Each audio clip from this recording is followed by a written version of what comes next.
नमस्कार दोस्तों, कैसे हैं आप सब लोग। आज दिनांक 15 जून 2026 को प्राइम एजुकेशन हब के इस यूट्यूब चैनल पे मैं आप सबका स्वागत करता हूं। चलिए दोस्तों, आज के इंपॉर्टेंट न्यूज़ को अपन डिस्कस कर लेते हैं। सबसे पहले अपन बात करेंगे विश्व बैंक की एक रिपोर्ट के बारे में। उसके बाद मल्टी ट्रिलियनियर कौन बने हैं दुनिया में पहली बार, पहले व्यक्ति, उनके बारे में बात करेंगे। नए आर्मी चीफ की नियुक्ति हुई है और नए NSCS सलाहकार परिषद में एक सदस्य की नियुक्ति हुई है, उनके बारे में भी बात करेंगे। आर्टिकल 329 के बारे में समझेंगे। SCO जो संगठन है इसके बारे में समझेंगे, क्या इसका अहमियत है और किस तरह ये भारत के लिए फ़ायदेमंद है। विज्ञान में एक स्पाइरुलिना जो सुपर फूड है उसके बारे में बात करेंगे, काफ़ी ज़्यादा इम्पोर्टेंट है। और न्याय में लंबित मुकदमे, देखिए क्यों बार बार हमने पहले भी डिस्कस किया है, हमारी डेमोक्रेसी का जो फोर्थ पिलर है, या यूँ समझिए जो थर्ड पिलर है, फोर्थ तो आपका प्रेस हो गया, थर्ड पिलर वो कौन सा है आपका, जुडिशरी है। तो जुडिशरी की जो समस्याएं हैं वो हमारे एग्जाम के हिसाब से भी और हमारी जनरल अवेयरनेस के हिसाब से भी बहुत ज़्यादा इंपॉर्टेंट है। चलिए दोस्तों, बात करते हैं। सबसे पहले भारत की जो GDP वृद्धि दर है 2026-27 में, वो वर्ल्ड बैंक ने प्रेडिक्ट करी है कितनी, 6.6%। किसने करी है, वर्ल्ड बैंक ने। कौन सी रिपोर्ट में करी है, ग्लोबल इकोनॉमिक प्रोस्पेक्ट रिपोर्ट। ये जो रिपोर्ट है 2026-27,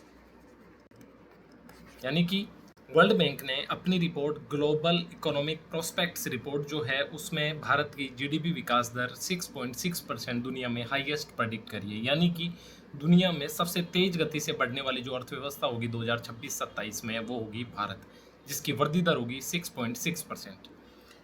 किसने की है, विश्व बैंक। याद रखेंगे, रिपोर्ट का नाम क्या है, ग्लोबल इकोनॉमिक प्रोस्पेक्ट्स रिपोर्ट। सीधा भी यहाँ से सवाल पूछा जा सकता है कि ग्लोबल इकोनॉमिक प्रोस्पेक्ट्स रिपोर्ट्स कौन जारी करता है, तो आपका आंसर होना चाहिए वर्ल्ड बैंक जारी करता है, जो भारत को सबसे तेज़ी से बढ़ने वाली अर्थव्यवस्था इसने बताया। फिर इसने दिए दुनिया का जो वृद्धि दर है अनुमानित, वो है 2.5%। सोच के देखिए, 2.5%, यानी इससे जो भारत की वृद्धि दर है लगभग 3 गुना है। ये भारत की आर्थिक मजबूती का अपने आप में एक प्रमाण है। 6.6% और 2.5% जो है विश्व का अनुमान इन्होंने बताया। विश्व बैंक हमने पहले भी पढ़ा है, 1944 के ब्रेटन वुड्स जो सम्मेलन हुआ था इसमें इसकी स्थापना हुई है और इसका मुख्यालय जो है वाशिंगटन DC में है, जो कि यूनाइटेड स्टेट ऑफ अमेरिका की क्या है, राजधानी है। क्या क्या याद रखना है इस आर्टिकल से हमें, इस न्यूज़ से हमें। सबसे पहली चीज़, वर्ल्ड बैंक ने ग्लोबल इकोनॉमिक प्रोस्पेक्ट्स रिपोर्ट जारी की है, उसमें ये अनुमान लगाया है कि 2026-27 में दुनिया में सबसे तेज़ गति से आगे बढ़ने वाली जो अर्थव्यवस्था होगी वो भारत होगी, जिसकी विकास दर होगी 6.6%, जबकि बाकी पूरी दुनिया का जो एवरेज विकास दर होगी वो होगी 2.5%, यानी कि दुनिया की विकास दर से लगभग 3 गुना। ये दिखाता है भारत की आर्थिक मजबूती को। यहाँ सबसे इंपॉर्टेंट बात है कि वर्ल्ड बैंक कौन सी रिपोर्ट जारी करता है, ग्लोबल इकोनॉमिक प्रोस्पेक्ट्स रिपोर्ट। ये सवाल आपसे सीधा पूछा जा सकता है। आगे देखिए, नियुक्ति हुई है, सबसे पहली नियुक्ति हुई है आर्मी चीफ के पद पे। किसकी हुई है, धीरज सेठ। रैंक है इनकी लेफ्टिनेंट जनरल धीरज सेठ। ये कौन होंगे, अगले आर्मी के चीफ होंगे। राष्ट्रीय रक्षा अकादमी जो NDA खड़गवासला है, वहाँ के छात्र रहे हैं। दिसंबर 1986 में आर्म्ड कोर्प्स में कमीशन हुए थे ये, और आर्म्ड रेजिमेंट जो डेजर्ट में है, रेगिस्तान में, उसका भी इन्होंने जो है नेतृत्व किया है, कमांड किया है। जम्मू कश्मीर में आतंकवाद विरोधी जो बल था उसकी भी कमांडिंग ऑफिसर ये रहे हैं।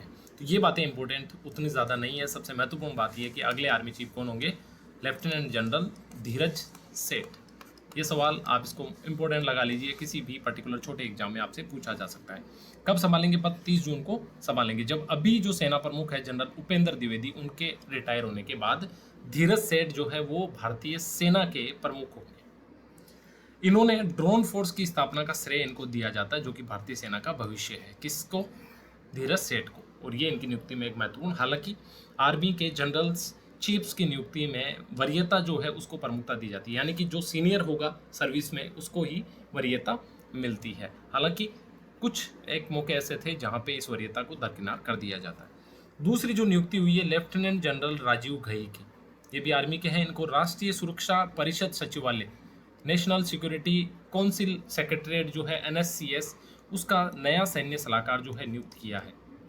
और इस पद पे नियुक्त होने वाले ये पहले सर्विंग व्यक्ति है, यानी कि सेना में नौकरी करते हुए ही इनको यहाँ सलाहकार परिषद जो राष्ट्रीय है उसमें चुन लिया गया है। तो ये अपने आप में एक अलग सी बात है, नई बात है। इनका नाम भी आप याद रखेंगे, लेफ्टिनेंट जनरल राजीव घई का। चलिए आगे देखते हैं। एलोन मस्क, आपको पता है एलोन मस्क जो है SpaceX जो कंपनी है उसके संस्थापक है और इन्होंने दुनिया के पहले ट्रिलियनियर होने का जो खिताब है ये जीत लिया, यानी कि इस व्यक्ति की अकेले की संपत्ति जो है 172 देशों की जीडीपी से ज़्यादा हो गई है।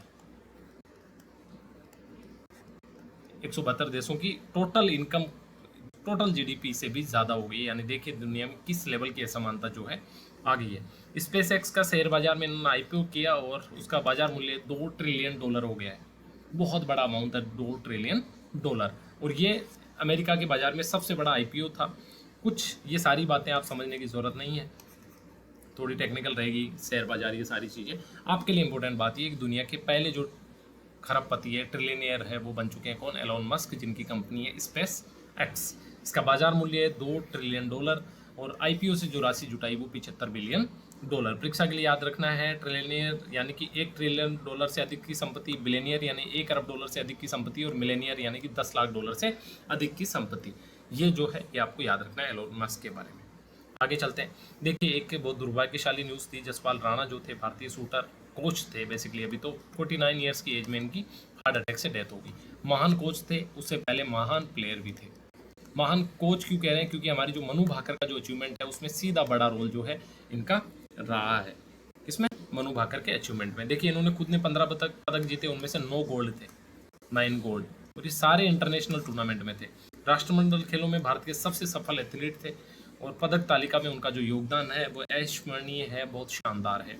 दोहा के एशियाई खेल जो 2006 में हुए, वहाँ पे बुखार होने के बाद भी 3 गोल्ड इन्होंने जीते। मनु भाकर और सौरभ चौधरी जैसे ओलंपिक निशानेबाजों को तैयार करने में इनका शानदार योगदान था।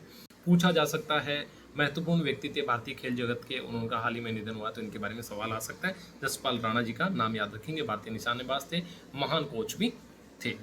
चलिए आगे, एक और नियुक्ति हुई है डॉक्टर अलका राव की। कहाँ पे? CSIRIM टेक, ये यहाँ की पहली महिला निदेशक बन गई है। संस्था कौन सी है? CSIRIM take. CSIR कौन सी है? Council research of industrial, council of scientific industrial research, council of scientific and industrial research. ये कहाँ पे है? ये नई दिल्ली में है। कहाँ पे है ये संस्था? नई दिल्ली में। लेकिन council of scientific industrial research, institute of microbial technology, IM tech, microbial technology, ये कहाँ पे है? चंडीगढ़ में। इसकी जो पहली महिला निदेशक है वो नियुक्त किया गया डॉक्टर अलका राव। क्यों महत्वपूर्ण है? क्योंकि आज तक किसी महिला को इसका निदेशक नहीं बनाया गया था। 1984 में यह संस्थान बनाया गया था और उस 1984 के बाद इसकी कमान संभालने वाली पहली महिला होंगी डॉक्टर अलका राव। इनके पास 20 सालों का शोध का अनुभव है। इससे पहले food safety and standard authority of India FSSAI के सलाहकार भी ये रह चुकी है। CSIR का मुख्यालय कहाँ पे? नई दिल्ली में। भारत के सबसे बड़ा सार्वजनिक R&D संगठन है। R&D का मतलब होता है रिसर्च एंड डेवलपमेंट, यानी कि भारत के वैज्ञानिक क्षेत्र में जो भी नवाचार अनुसंधान करने वाली जो संस्था है वो CSIR है। इस CSIR की एक संस्था है CSIR-IM टेक। इसकी जो महिला निदेशक है, पहली महिला निदेशक डॉक्टर अलका राव को चुना गया। आज तक 1984 में इसकी स्थापना के बाद से कोई भी इसकी महिला निदेशक नहीं रही है। तो ये बातें आप याद रखेंगे। अब देखिए भारत में 74 नए जो लैंड पोर्ट है उनकी स्थापना होने जा रही है। सबसे पहले समझते हैं लैंड पोर्ट क्या होते हैं। देखिए बेसिकली एक होता है अपना समुद्र के किनारे क्या होता है? सी पोर्ट, और एक होता है आपका एयरपोर्ट। इन दोनों के अलावा एक तीसरी चीज़ है लैंड पोर्ट, और यहीं ये चीज़ हम समझते हैं कि लैंड पोर्ट आखिर होते क्या है। लैंड पोर्ट बेसिकली क्या होते हैं? अंतर्राष्ट्रीय बॉर्डर पे स्थापित कुछ इस तरह के जो है मुख्य भूमि पे बंदरगाह होते हैं, जिसका मुख्य उद्देश्य होता है सुरक्षा, आवाजाही, सामान की चेकिंग, और ये तमाम चीज़ें जो है वो इनके द्वारा की जाती है। तो अभी जो है देश में केवल 15 लैंड पोर्ट है। अब 74 नए बनाए जाएंगे तो संख्या बढ़ के 89 हो जाएगी। ये अपने आप एक हिस्टोरिकल जो है इसका एक्सपेंशन है, यानी कि विस्तार है। चीन सीमा पे 3 पोर्ट बनाए जाएंगे और पाकिस्तान सीमा पे 6 पोर्ट जो है बनाए जाएंगे। चीन में कहाँ? हिमाचल प्रदेश में, उत्तराखंड में और सिक्किम में। और ये जो है उत्तरी सीमा पर व्यापार और निगरानी को मजबूत करेंगे, यानी कि इससे ट्रेड से भी जुड़ा हुआ है और सर्विलांस यानी कि निगरानी से भी जुड़े हुए ये रहेंगे। जम्मू कश्मीर, पंजाब और राजस्थान में इधर 6 पोर्ट बनाए जाएंगे और ये पश्चिमी सीमा की सुरक्षा बढ़ाएंगे। अब समझते हैं LPAI क्या है? Land port authority of India. क्या है? Land port authority of India. ये गृह मंत्रालय के अंतर्गत कार्य करती है और इसी land port authority of India के द्वारा इन पोर्ट्स का निर्माण किया जाएगा। कब स्थापित हुई? 2012 में land port authority of India की स्थापना की गई और इसके तहत जो है आईसीपीपी इसको बोला जाता है, इंटीग्रेटेड चेक पोस्ट, यानी कि एक जो है निगरानी सीमा या फिर जांच संबंधी सीमा पे जो भी सामान आते हैं उनकी जांच यहाँ पे की जाती है। जैसे फॉर एग्जांपल हमने बात करी कि 6 पोर्ट कहाँ बनेंगे? पाकिस्तानी सीमा पे। अब पाकिस्तानी सीमा पे मान लीजिए एयर से अगर कोई व्यक्ति और सामान आया तो उसकी जांच तो एयरपोर्ट पे हो जाएगी। सी से अगर कोई आदमी आया तो उसकी सी पोर्ट पे हो जाएगी। लेकिन कोई व्यक्ति मान लो रोड और रेल के माध्यम से आया, रोड और रेल के माध्यम से, और यहाँ आदमी भी और सामान भी, तो इनकी जो चेकिंग है वो यहाँ लैंड पोर्ट पे होगी और यही प्रमुख उद्देश्य है लैंड पोर्ट को स्थापित करने का। अब समझते हैं सरल भाषा में क्या होते हैं। देखिए, समुद्र पे सी पोर्ट होते हैं जैसा कि हमने समझा, आकाश के लिए एयरपोर्ट होते हैं, उसी तरह जमीनी सीमा पर लैंड पोर्ट होते हैं। क्या करते हैं? 4 इनके प्रमुख काम है। व्यापार और कार्गो, पड़ोसी देशों के बीच ट्रकों और मालगाड़ियों के जरिए जो आयात निर्यात होता है उसकी जांच करना, यानी कि उस सामान में केवल उतना ही सामान है ना, कहीं भी कोई अवैध अनैतिक सामान तो नहीं है, इस बात की जांच की जाती है। दूसरा, यात्री आवाजाही, सड़क और रेल मार्ग से जो यात्री एक दूसरे देश में जाते हैं उनके पासपोर्ट, वीजा, इमिग्रेशन आदि की जांच करना भी इनलैंड पोर्ट्स में होगा। आगे सीमा शुल्क और सुरक्षा भी यहाँ पे की जाएगी, यानी कि कस्टम के अधिकारी जो है टैक्स वसूलेंगे, एजेंसियां जो है तस्करी रोकेगी, सीसीटीवी और स्कैनिंग मशीनें यहाँ पे रहेगी, ये चीज़ भी यहाँ होने वाली है। इंटीग्रेटेड जो सुविधा है, यानी कि ट्रक पार्किंग, गोदाम, कोल्ड स्टोरेज, यात्री लॉन्च, बैंक और फॉरेक्स, ये सारे काउंटर भी यहाँ पे रहेंगे, यानी कि एक ऐसी व्यवस्था होगी जिसमें इंटरनेशनल यात्री और सामान की जो आवाजाही है उसको ट्रैक किया जा सकता है, जो कि सड़क और रेल माध्यम से होनी है। अब देखिए, एक आर्टिकल जो है न्यूज़ में है वो है आर्टिकल 329। किससे संबंधित है? निर्वाचन आयोग से संबंधित है। किससे है? निर्वाचन आयोग से। क्या है इसका प्रावधान? इसका प्रावधान यह है कि चुनावी हस्तक्षेप पर न्यायिक सीमा, न्यायिक सीमा से मतलब है कि इलेक्शन में न्यायपालिका को हस्तक्षेप करने से रोकता है। हस्तक्षेप करने से क्या करता है? रोकता है। क्यों रोकता है समझेंगे। देखिए, भारतीय संविधान का एक महत्वपूर्ण प्रावधान है जो चुनाव प्रक्रिया में अदालतों के हस्तक्षेप को सीमित करता है। चुनाव प्रक्रिया में अदालतों के हस्तक्षेप को सीमित करता है, यानी कि चुनाव शुरू होने के बाद अदालत आमतौर पर दखल नहीं देती। इसका उद्देश्य है चुनाव में बिना रुकावट जो है उसको पूरा करवाना। देखिए, इलेक्शन शुरू हो गए, इलेक्शन का मान लिया नामांकन प्रक्रिया शुरू हो गई, आचार संहिता लग गई, उसके बाद में कोई भी कंप्लेन, कोई चुनाव याचिका अगर सुप्रीम कोर्ट, हाई कोर्ट के पास आती है तो वो बोलते हैं, क्योंकि उनके ऊपर आर्टिकल 329 का रिस्ट्रिक्शन है कि आप इलेक्शन कंप्लीट होने तक किसी भी मामले में इंटरफेयर नहीं करेंगे। अगर आपने इंटरफेयर करना शुरू कर दिया तो लोग छोटी छोटी बातों के लिए आपके पास पहुंच जाएंगे। आपको जो भी सुनवाई करनी है चुनाव याचिका के माध्यम से चुनाव के कंप्लीट होने के बाद, फिर वो आपको राइट देता है कि आप इलेक्शन को रद्द कर दीजिए और भी जो जरूरी आदेश आपको पारित करना है। लेकिन आर्टिकल 329 ये सुनिश्चित करता है कि इलेक्शन जब चल रहे हो तब आप उसमें हस्तक्षेप नहीं करेंगे। आगे विवाद कैसे सुलझाएगा? चुनाव संबंधी विवादों को चुनाव पूरा होने के बाद इलेक्शन पेटिशन के जरिए चुनौती दी जा सकती है और यही एकमात्र जो है उचित रास्ता है। आगे क्यों है, अभी न्यूज़ में क्यों है? देखिए, राज्यसभा चुनाव में नामांकन खारिज होने पे मीनाक्षी नटराजन ने जो है आर्टिकल 329 का हवाला देते हुए मीनाक्षी नटराजन ने याचिका चुनाव सुप्रीम कोर्ट के सामने डाली थी कि भाई मेरा इलेक्शन ठीक तरीके से नहीं हुआ, लेकिन सुप्रीम कोर्ट ने 329 का हवाला देते हुए कि भाई इलेक्शन अभी चल रहा है, हम इसमें हस्तक्षेप नहीं कर सकते, इसलिए ये न्यूज़ में। चुनाव आयोग से जुड़े हुए और कौन से आर्टिकल? आर्टिकल 324 में चुनाव आयोग की शक्तियां हैं। आर्टिकल 326 में वयस्क मताधिकार, यानी कि 18 वर्ष से अधिक आयु के सभी भारतीय नागरिकों को मताधिकार का जो है वो अधिकार दिया गया है। और आर्टिकल 329 जो है न्यायिक हस्तक्षेप की सीमा को निर्धारित करता है। 3 आर्टिकल के बारे में बात करें। आर्टिकल 324 क्या है? चुनाव आयोग की शक्तियाँ। क्या है? चुनाव आयोग की शक्तियाँ। आर्टिकल 326 क्या है? वयस्क मताधिकार। और आर्टिकल 329 जो कि सुप्रीम कोर्ट को क्या है? हस्तक्षेप करने से रोकता है। तो तीनों आर्टिकल आप याद कर लेंगे, जब आप वाकई में पॉलिटी का सिलेबस पढ़ेंगे तो आपके लिए इजी हो जाएगा, राइट। चलिए अब देखिए, एक संगठन के बारे में बात हो रही है, SCO, संघाई कॉर्पोरेशन ऑर्गेनाइजेशन। इसका नाम याद रखेंगे, संघाई सहयोग संगठन, संघाई कॉर्पोरेशन ऑर्गेनाइजेशन। इसका एक सभ्यता संवाद मंच जो है उसका एक प्रोग्राम, एक मीटिंग जो है, एक सम्मेलन जो है होने वाला है। कहाँ पे होगा? इंडिया में होगा। सबसे पहले संगठन देखना है, SCO, संघाई कॉर्पोरेशन ऑर्गेनाइजेशन। इसका एक सभ्यता संवाद मंच, इसकी जो है एक सम्मेलन होने वाला है, उसकी मेजबानी कौन करेगा? भारत करेगा। कब से कब तक हो रहा है? देखिए 17 से 19 जुलाई को कोलकाता में होगा। और पहले एससीओ सभ्यता संवाद मंच होगा ये, जिसका जो है आयोजन भारत में होगा, कोलकाता में होगा, 17 से 19 जुलाई तक होगा। ये क्या करेगा? एससीओ के जो सदस्य देश है उनके बीच में सांस्कृतिक और सभ्यगत जो संबंध है उनको मजबूती देगा। देखिए सबसे पहले समझिए, एससीओ संघाई सहयोग परिषद जो है, संघाई सहयोग ऑर्गेनाइजेशन यानी कि संघाई कॉरपोरेशन ऑर्गेनाइजेशन एक संगठन है। इसका एक सभ्यता मंच है। इस मंच का पहला जो सम्मेलन है वो इंडिया में होने जा रहा है। कब? 17 से 19 जुलाई को। कहाँ पे होगा? कोलकाता। हमारे लिए महत्वपूर्ण बात क्या है? महत्वपूर्ण है ये इवेंट। इस इवेंट के बारे में भी सवाल पूछा जा सकता है, और इवेंट के साथ में ये जो संगठन है एससीओ, इसके बारे में भी सवाल पूछा जा सकता है। क्या रीज़न है? भारत मध्य एशिया को विस्तारित पड़ोस मानता है। मध्य एशिया, मिडिल ईस्ट, ठीक है, अभी मिडिल वेस्ट है जहाँ पे लड़ाई हो रही है, और मिडिल ईस्ट जो रूस की तरफ ऊपर के देश है, इनको अपना पड़ोस मानता है। और ये क्षेत्रीय सहयोग बढ़ाता है आपस में, और सांस्कृतिक कूटनीति यानी कि सांस्कृतिक रूप से अभी हम एक दूसरे से जुड़े हुए हैं, तो एक दूसरे का सहयोग जो है इसके माध्यम से हम लोग बढ़ाते हैं। अब देखते हैं एससीओ की स्थापना से पहले 1996 में सबसे पहले हुआ था संघाई 5। क्या हुआ था 1996 में? 1996 में संघाई 5 के नाम से एक संगठन बना, संघाई 5।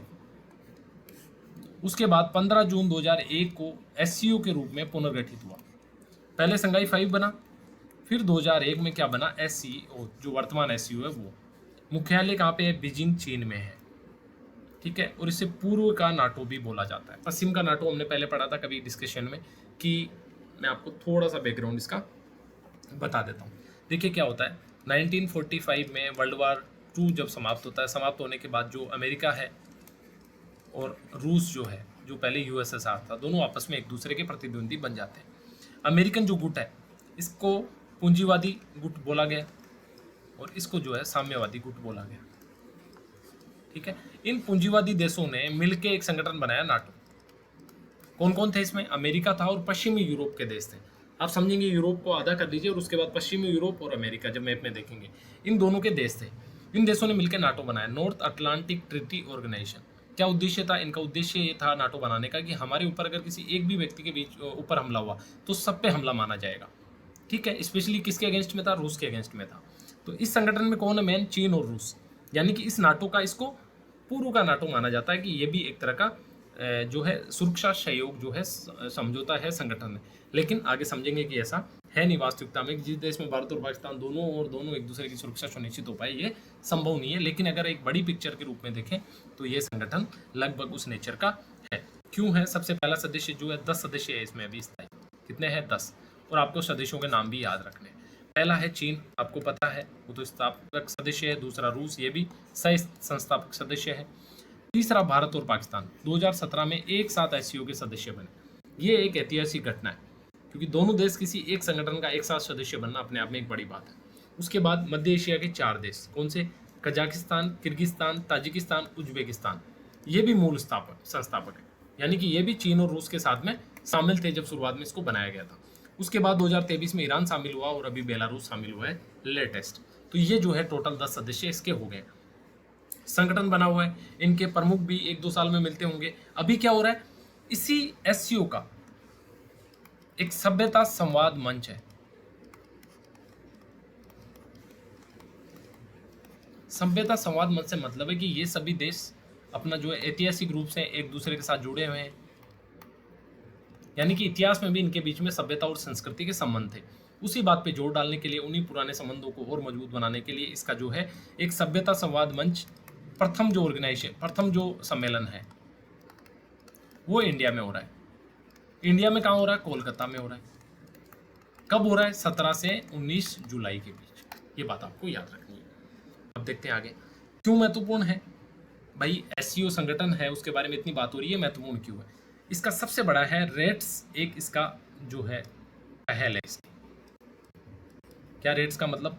रीजनल एंटी टेररिस्ट स्ट्रक्चर, यानी कि आतंकवाद के खिलाफ ये जो रेट्स है इसका ये काम करता है। और आपको पता है भारत आतंकवाद से पीड़ित है, तो भारत पाकिस्तान को कटघरे में खड़ा करने के लिए एक अच्छा मंच है। देखिए एससीओ के मेंबर भारत और पाकिस्तान दोनों हैं, जो कि 2017 में बने।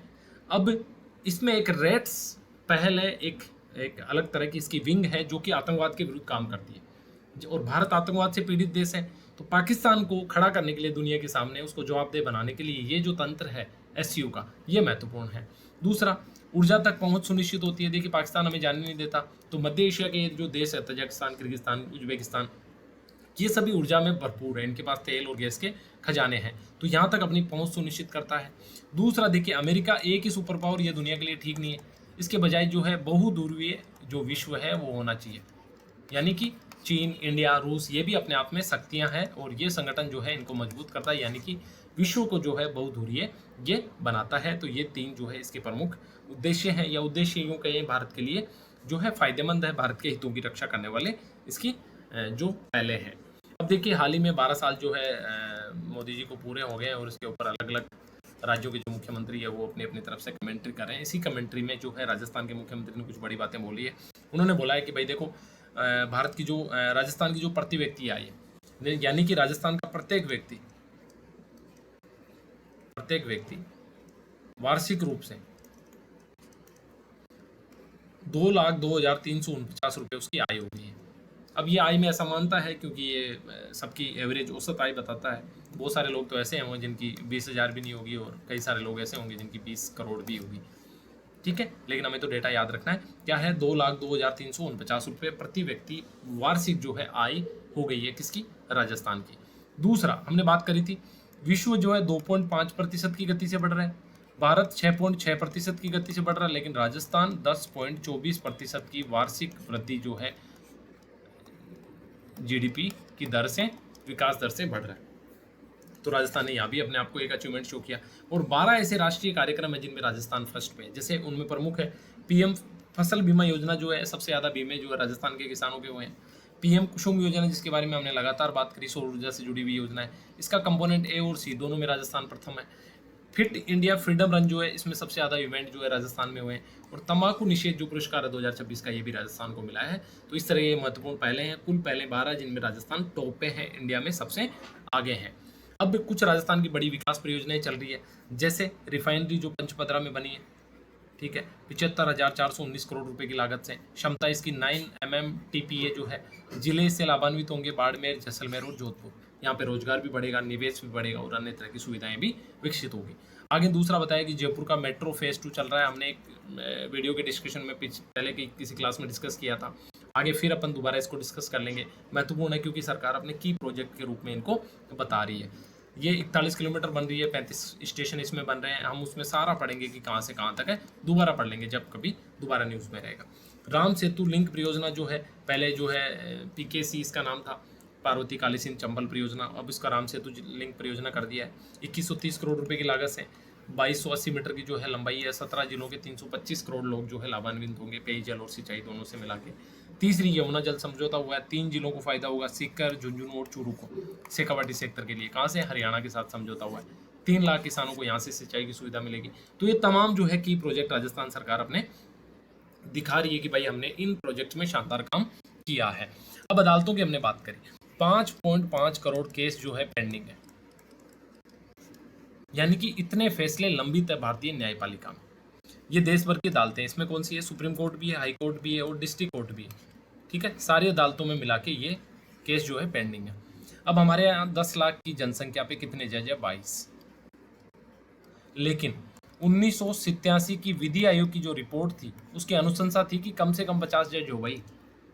ये कब की बात है, 1987 में। उन्होंने 1987 में बोला था कि 10 लाख लोगों पे 50 जज होने चाहिए, लेकिन इतने सालों बाद भी मात्र 22 जज है 10 लाख लोगों पे, यानी कि जजों की संख्या अपने आप में एक समस्या है। मुकदमे लंबित नहीं होंगे तो कैसे नहीं होंगे भाई, हर व्यक्ति की एक क्षमता है। एक जज 5 मुकदमे, 10 मुकदमे, 15 मुकदमे एक दिन में सुन सकता है।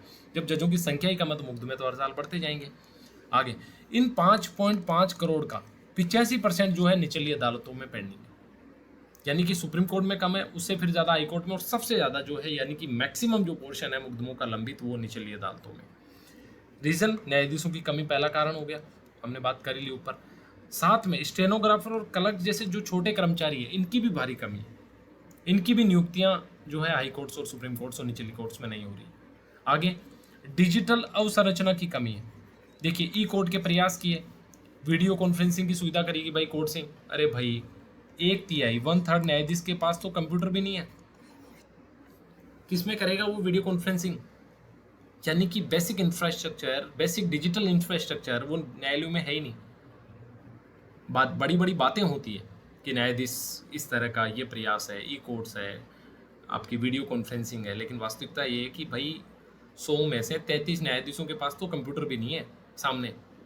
किस पे देखेगा वो मुलजिम को कि हाँ अच्छा तुम्हारी वीडियो कॉन्फ्रेंसिंग से पैसी होगी। तो ये तमाम जो मुद्दे हैं इनको एड्रेस सरकार को करना चाहिए। एड्रेस करने का मतलब है इनमें सुधार करना चाहिए। क्या किया जा सकता है?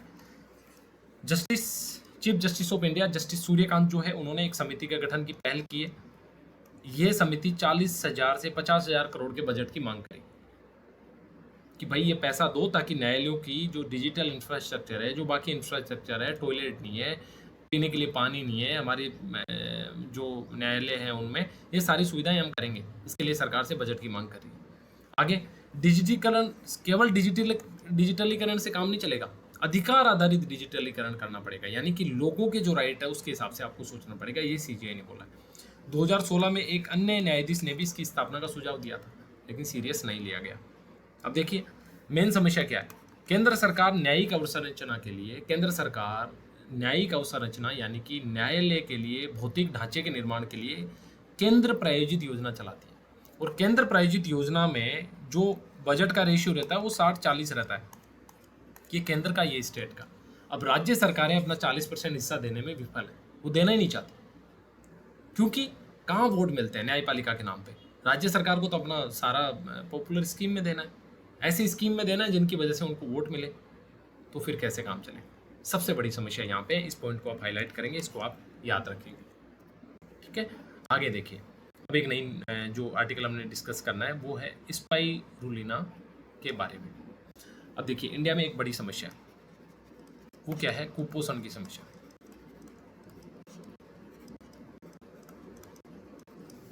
ठीक है, सबसे पहले इसके बारे में अपन पढ़ लेते हैं। क्या है भारत में? अब ये NFHS national family health survey, ये एक तरह की रिपोर्ट आती है, एक तरह का सर्वे होता है। हर 3 से 5 सालों में ये सर्वे होता है। तो जो national family health survey number 5 है, उसकी रिपोर्ट्स के कुछ आंकड़े क्या है कि 35.5% जो बच्चे हैं 5 वर्ष से कम आयु के, वो बच्चे अपनी आयु के हिसाब से उनकी जो हाइट है वो कम है इंडिया में। किसकी वजह से? कुपोषण की वजह से। देखिए समझिए, national family health survey number 5, इस सर्वे नंबर 5 की रिपोर्ट में ये बात बहुत स्पष्ट तौर पे कही गई है कि 35.5% जो बच्चे 5 वर्ष से कम आयु के हैं, उनकी हाइट उनकी आयु के हिसाब से नहीं है, यानी कि वो कुपोषित है। इसी रिपोर्ट में बोला गया कि 58% बच्चों में क्या है? ब्लड की कमी है। 23% महिलाएं कम वजन से पीड़ित है कुपोषण की वजह से। ये जो है एक बहुत बड़ी मेजर समस्या इंडिया में है। अब इसके लिए पोषण बढ़ाने के लिए सरकार अलग अलग प्रयास कर रही है, लेकिन अभी एक नई जो एक फूड है स्पाइरुलिना, उसके बारे में बात हो रही है। ये बहुत ज़्यादा पोषण युक्त है। कैसे हैं? इसकी जो 100, मान लीजिए 100 ग्राम की मात्रा, इसमें 70 से 80 ग्राम जो है प्रोटीन और अलग अलग तरह के विटामिन मिलेंगे। ये बहुत बड़ा अमाउंट है, यानी कि 70% से ऊपर जो है इसमें न्यूट्रिशन होता है। जबकि अन्य अगर आप देखेंगे 100 ग्राम आप गेहूँ लेंगे तो 5% न्यूट्रिशन मिलेंगे, 200 ग्राम अगर आप कुछ लेंगे तो 10%, यानी कि 5 से 10% जनरली प्रोडक्ट में न्यूट्रिशन होते हैं, जबकि इसमें 70 से 80% न्यूट्रिशन होता है। क्या है ये? नीले हरे शैवाल जो अलगी इनको बोला जाता है, काई एक रूप है जो कई अरब वर्षों से प्रकृति में मौजूद है।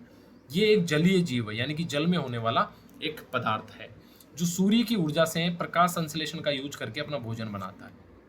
अपने वजन के 65 से 70% तक इसमें प्रोटीन होता है, सभी आवश्यक अमीनो एसिड होते हैं, विटामिन ए सी ई होता है, खनिज होते हैं, एंटीऑक्सीडेंट होते हैं, यानी कि जो भी शानदार चीज़ें जिनकी कमी मानव शरीर में होती है, जिनकी कमी पोषण की कमी से होती है, वो सारे इसमें मौजूद होते हैं।